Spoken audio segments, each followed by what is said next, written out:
Have you ever thought about, like, how life changes? Mm.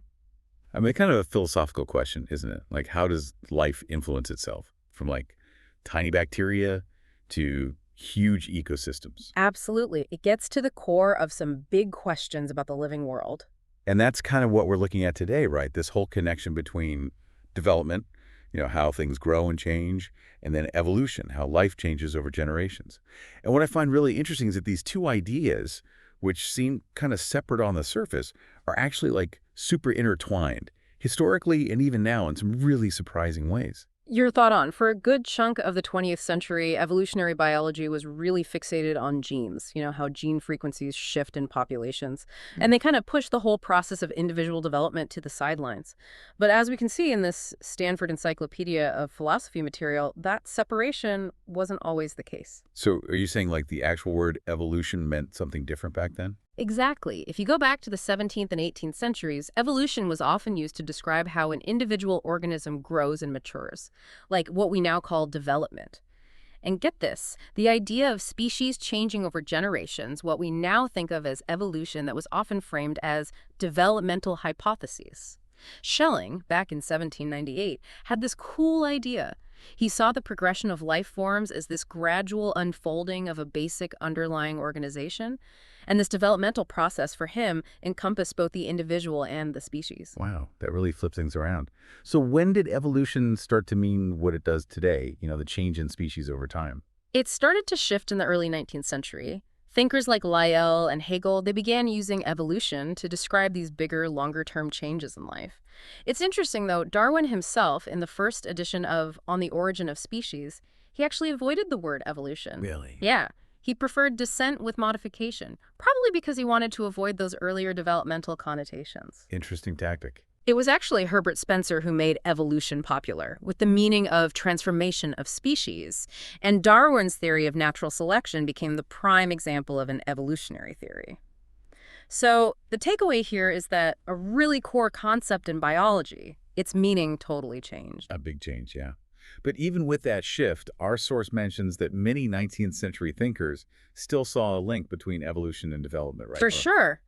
With comparative embryology, researchers like von Baer saw some fundamental similarities in those early stages of embryos across different animal groups. And then Haeckel, he took this idea further with his famous biogenetic law. You've probably heard the phrase, ontogeny recapitulates phylogeny. Ontogeny, the development of an individual, somehow reflects phylogeny, the evolutionary history of the species. I've definitely heard that. Right. It was a compelling idea, building on earlier work by Meckel and Owen, who also saw parallels between embryonic development and the way species change. Even Darwin described individual development as a shortened repetition of ancestral forms.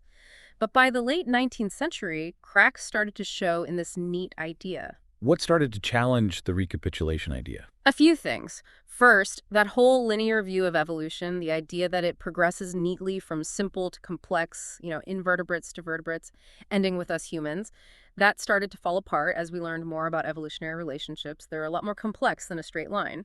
Second, really detailed studies of how cells develop in different species, they showed something crucial. Developmental pathways themselves evolve, not just the final adult forms. Wilson and Lilly in the 1890s, their work was key here. Wilson focused on similarities in early cell division patterns to show evolutionary links between different groups. Lilly focused on the differences in these early stages to explain how specific adaptations evolved. This really suggested that development wasn't just passively replaying the past. So development wasn't just following some preset evolutionary script. Exactly. Garstang famously said, and I love this quote, "Ontogeny does not recapitulate phylogeny, it creates it." It's a bold statement emphasizing that development isn't a consequence, it's a driving force in evolution. Evolution happens through changes in development, a big shift in thinking. I like that quote too. Our source also talks about this tight link between development and reproduction in the 19th and early 20th centuries, especially regarding Lamarckism, that whole idea about inheriting acquired traits. Right, the idea that changes you get during your life could be passed down to your kids. That was a popular idea, and Darwin even incorporated it into his theory of pangenesis with these tiny particles called gemmules carrying information about changes to the reproductive organs. He even saw inheritance as a kind of growth because of that link. But then that idea kind of went away, didn't it? We don't really talk about inheriting acquired traits anymore. It did, mainly because of Weissman's germplasm theory. He argued that only the germline, those cells that make sperm and eggs, carry heritable information. The rest of your body, the somatic cells, they can't pass down changes to the next generation. This separation had a huge impact. How so? It sounds like it created a very clear division. It did. Development kind of faded from evolutionary theory. The modern synthesis came along, merging Mendelian genetics with Darwinian selection, and it focused on populations. Evolution became about changes in gene frequencies driven by random mutations in that protected germline. It's all about those genes, seemingly separate from an individual's experiences. The central dogma in molecular biology, with that one-way flow of information from DNA to protein, it reinforced this gene-centric view. Then the gene's eye view of evolution came along, really emphasizing genes as the main drivers, with development seen as just carrying out the genetic instructions. Development became less important for understanding the big picture of evolution. So the individual organism and its development became almost secondary to the story of evolution. Yeah, you could say that. Wallace even said it quite bluntly. Problems about how an individual develops are unrelated to how organisms evolve through time. But of course, not everyone agreed with this separation. I can imagine. Biologists studying how organisms grow and develop probably had some issues with that. Absolutely. Critics pointed out that the modern synthesis basically ignored the entire field of developmental biology, and they questioned the limitations of focusing only on adaptation, just how well organisms fit their environment, without explaining how new traits could arise if development was just following genetic orders. Some even argued that this narrow focus on genes was limiting the type of research questions being asked. But were there any attempts to bridge that gap, to bring development back into the picture? Some.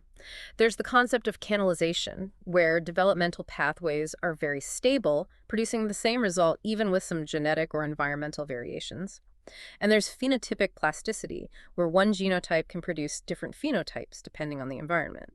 The Baldwin effect, which suggested that learned behaviors could eventually become genetically encoded, also hinted at a more active role for the organism in its own evolution.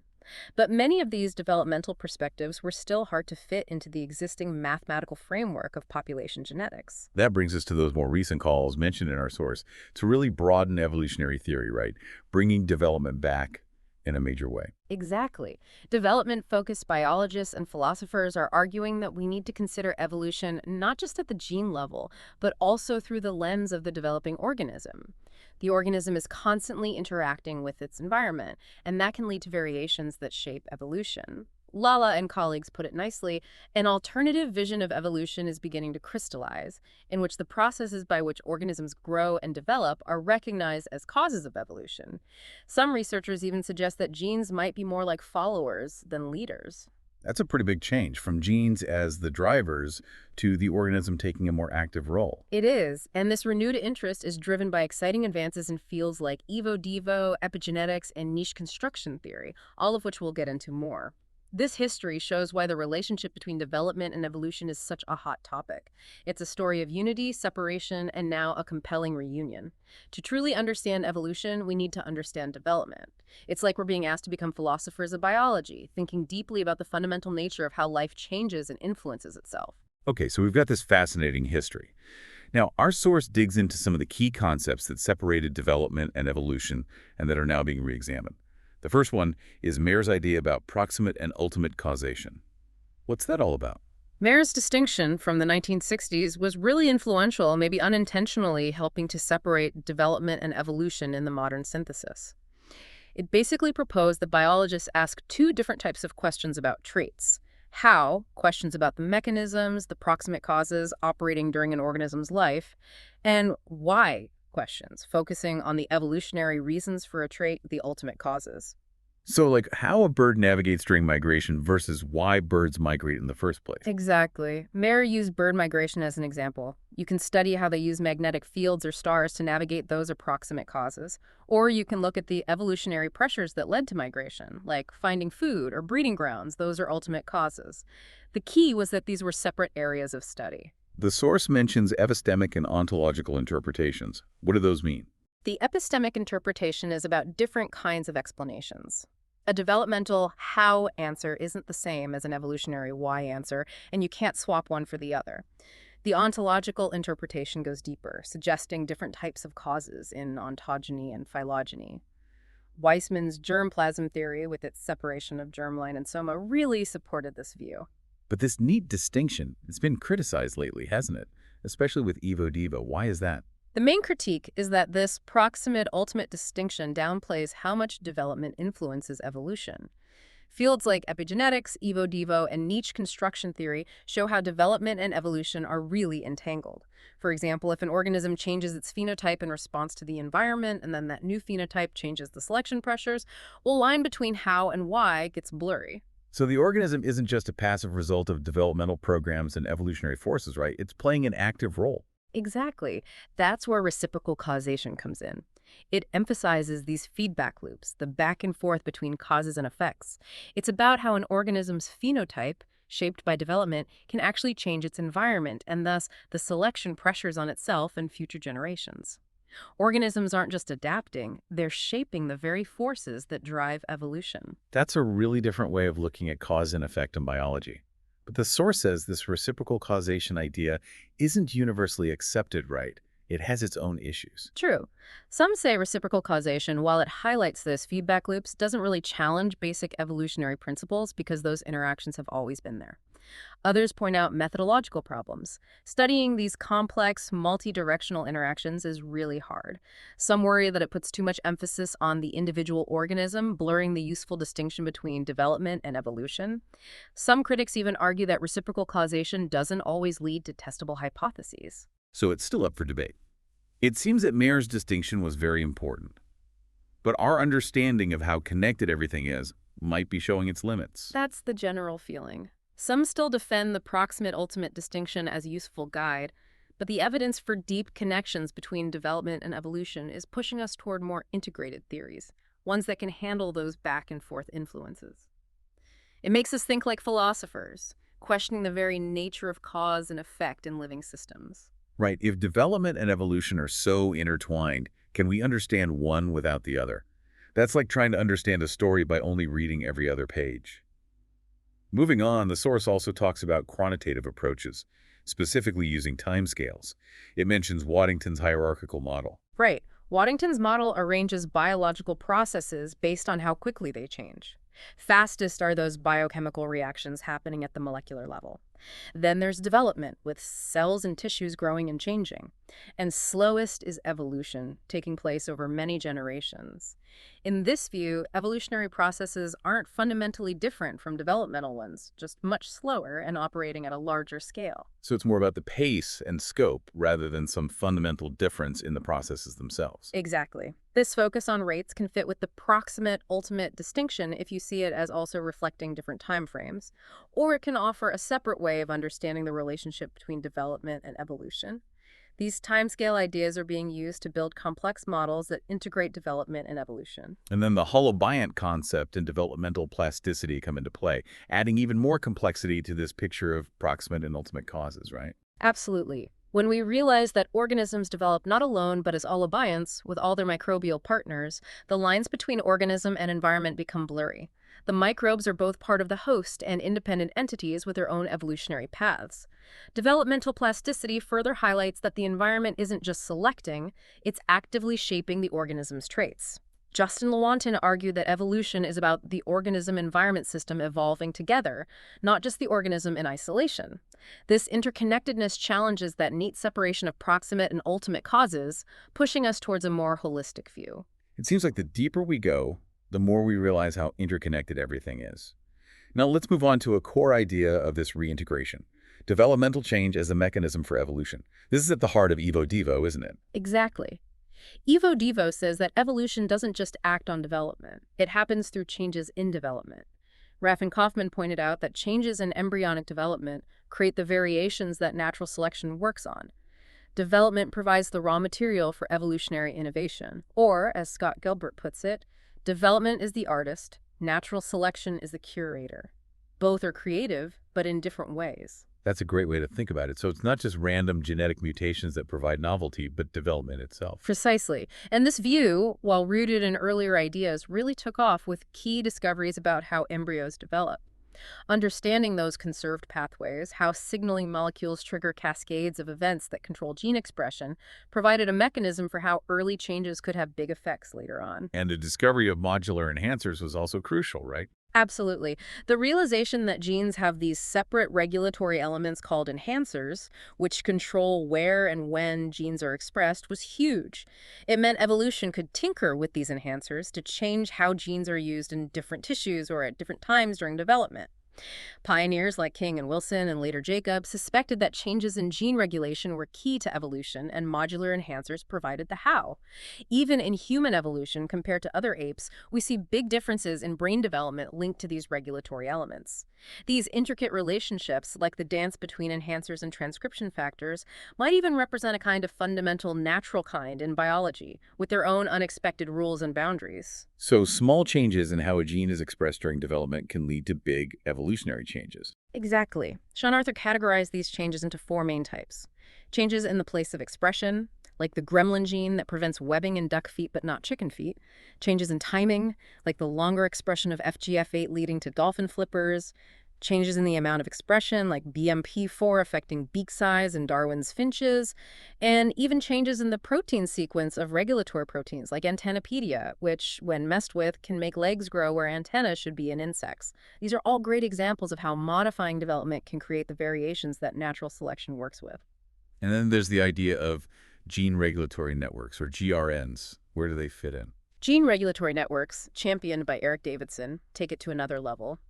They model the whole web of interactions between genes, signals, and transcription factors that control which genes are active in a developing organism. They help us understand how one genome can produce all the different cell types, tissues, and organs through this intricate regulation. What's fascinating is that GRNs have these modules, like subcircuits, that can be repurposed during evolution, potentially leading to new cell types and developmental processes evolving quickly. This framework has helped connect ideas from paleontology to studies of symbiosis, niche construction, and even social behavior like eusociality.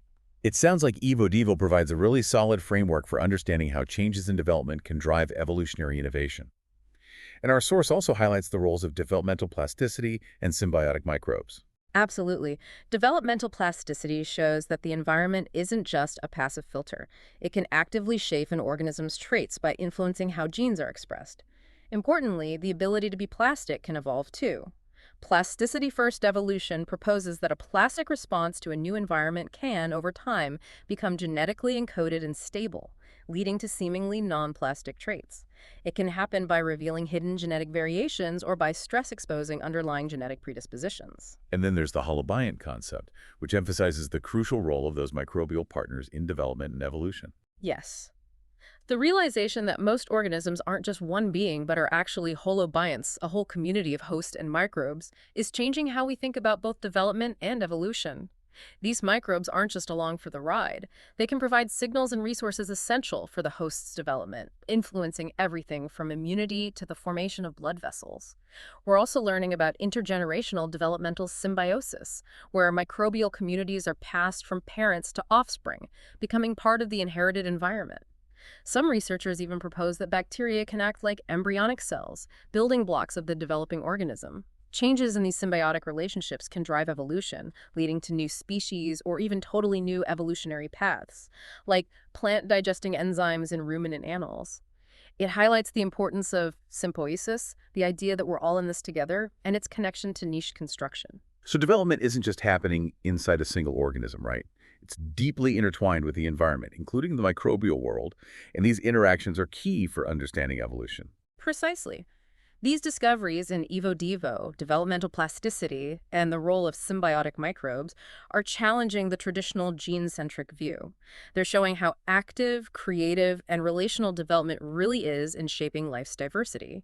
It makes us think like philosophers, reconsidering what an organism is and how it interacts with its world across its lifespan and evolutionary time. This is truly mind-blowing. Now, Our source goes into some of the ontological challenges this integrated perspective poses. It seems like we're rethinking the very definition of an organism. Exactly. If development and evolution are so intertwined and organisms are constantly interacting with their environment and all these microbes, that traditional idea of a single independent organism based solely on its genes starts to crumble. New ontological perspectives are emerging. Like the idea of the organism as a dynamic system of processes unfolding throughout its life cycle. Right. This view emphasizes those ongoing back and forth relationships between the whole organism and its parts throughout its life. It goes back to philosophical ideas like organicism, which emphasizes how parts are only meaningful within the whole. Think of how the developing nervous system isn't just built, but actively helps coordinate the development of other body parts, its function and structure evolving together. Fields and Levin even suggest that development and evolution are about information processing and communication across different scales. This perspective encourages us to see the organism as a flowing, dynamic system, not a static thing. And there's the holobiont perspective, where the organism isn't one being, but a collective of host and microbes. Yes, the meta-organism view recognizes that what we traditionally call an organism is actually a whole community, including the genomes of all its microbial partners. Symbiosis isn't a rare exception, but a fundamental part of life, with microbes often helping build the host and enabling new evolutionary possibilities. Researchers are even developing mathematical models to study the evolution of these multi-species units. It makes us reconsider what biological individuality means. So it's not just genes or individual organisms evolving, but these collectives. That's one idea. Another focuses on the acting organism. It's linked to niche construction and maternal effects, emphasizing that organisms aren't just passively shaped by their environment, but actively modify it through their behavior, changing the selection pressures for themselves and their offspring. Interestingly, the holobiont and niche construction views often converge when considering how hosts and microbes shape each other's environments and evolution. It's moving beyond a purely mechanistic view towards recognizing some level of agency in living systems. But if we're talking about collectives or acting organisms evolving, how does that fit with the traditional idea of individuals as units of selection? That's a big question, and it's still being debated. What develops as a unit, like a holobiont, might not be the same unit that reproduces or is the target of selection.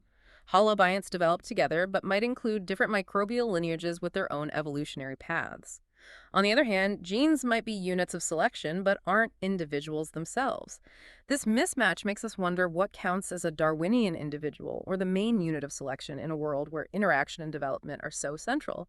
It requires some serious philosophical thinking about biological individuality. And developmental plasticity adds yet another layer to this, showing how important the environment is in shaping traits. Exactly. Developmental plasticity challenges that idea of genes rigidly determining everything.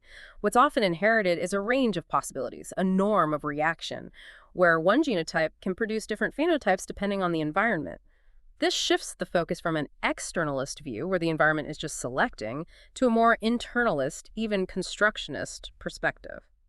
The organism isn't just shaped by the environment, but actively shapes its internal state and modifies the external environment, which then influences both the constructor and other species. It's a constant dynamic back and forth between organism and environment, making it harder to define a fixed, independent organism. It pushes us towards thinking about more fluid, interactive biological entities. Again, we're in philosophical territory, questioning the boundaries of life itself. This integrated view really changes how we think about evolution's mechanisms and what it means to be alive. It really pushes us to think philosophically. Exactly. And that leads us to the final big idea, organismal agency. This idea that organisms are active in their own lives and evolution, not just passive products of genes and the environment, is gaining traction. Organismal agency. It sounds like we're moving away from a purely mechanistic view and recognizing a more active role for organisms. That's a good way to put it. It reopens a long-standing debate about how much organisms actively respond, self-organize, direct their development, and influence their ecology and evolution. To understand this, we need to consider teleology, the idea of goal-directedness, in biology. For a long time, biologists preferred to explain apparent purpose as the result of natural selection shaping adaptations over time. That's external teleology. Internal teleology, the idea that organisms have intrinsic goals, was often dismissed as unscientific.